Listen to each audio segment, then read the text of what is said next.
Property values across the Seattle area and the broader Pacific Northwest have grown substantially over the past several years. For many homeowners, hundreds of thousands of dollars in equity currently exist as the paper value of the home. You can choose to leave that wealth where it is, or you can access it to fund major financial transitions, like a full-scale renovation, a new investment property, or consolidating existing debts. Securing a loan with your house as collateral generally provides the lowest borrowing rates available to everyday consumers, often sitting well below the cost of credit cards or personal loans. But that access to capital comes with a strict condition. You are putting the roof over your head on the line. If you miscalculate the repayment terms, the bank can seize the property. Because the stakes are so high, safely accessing equity involves whipping past the initial dollar amount and evaluating how the specific behavior of the debt interacts with your actual project timeline. Having $300,000 in equity on paper does not mean a bank will hand you a check for $300,000. Lenders maintain strict barriers to how much of that wealth you can actually use. This specific diagram illustrates the combined loan-to-value, or CLTV, limit. Most lenders will cap your total borrowed amount, including your primary mortgage, at roughly 80 to 85% of the home's total worth. That remaining 15 to 20% buffer is mandatory. It ensures that if local real estate prices experience a sudden dip, you do not immediately owe the bank more than the property is worth. Once the equity is verified, lenders turn to your cash flow. Your debt-to-income ratio typically needs to stay below 45%. You have to prove your monthly income can cover both your existing mortgage and the new loan payments. If your current obligations push you past that threshold, you might be required to pay off an auto loan or clear credit card balances before the bank will approve your equity withdrawal. Your credit score dictates the final terms. While a 680 might make you eligible, you will generally need a 760 or higher to secure top-tier pricing. Passing these underwriting checks merely qualifies you to borrow. The true challenge is deciding which of the two primary equity structures aligns with your goals. The first option is a home equity line of credit, or HELOC. It functions as a revolving door of capital, similar to a high-limit credit card attached to your house. The core advantage here is capital efficiency.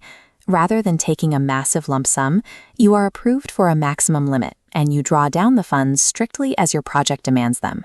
This visual shows a $300,000 HELOC limit. If you pull out $75,000 for a kitchen remodel, the bank calculates interest on only that specific $75,000. You can pay down that balance and borrow against it again, keeping costs tied to actual spending. A HELOC also typically carries lower upfront closing costs compared to other real estate loans, which keeps more of your cash in your pocket on day one. However, that flexibility carries a distinct risk. HELOCs operate on variable interest rates. Your borrowing costs are tethered to broader federal economic policies. If the Federal Reserve raises rates, the interest rate on your HELOC climbs with it, forcing your monthly payment to increase regardless of your personal budget. A HELOC delivers capital efficiency and timing control. In exchange, you accept the possibility of market volatility and shifting future payments. The second option is the home equity loan. This operates as a traditional second mortgage. The bank delivers the entire approved loan amount as a single check at closing. You secure a fixed interest rate on that balance. From month one until the loan is paid off, your required payment never changes, shielding you from future rate hikes. We can see the structural trade-off in this diagram.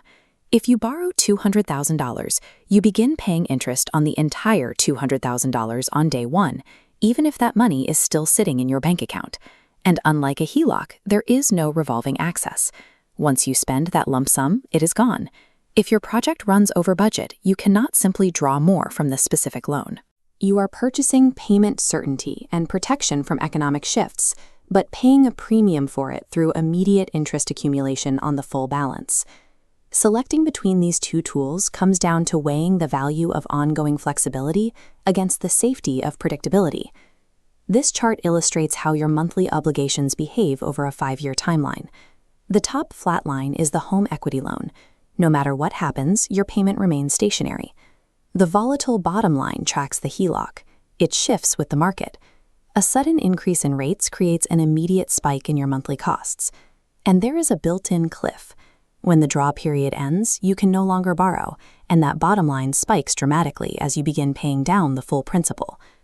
Neither option is universally cheaper. The actual cost of capital depends entirely on how closely the loan's mechanics match your specific project. To find the right tool, we have to look past the banking terminology and analyze how you actually plan to deploy the capital.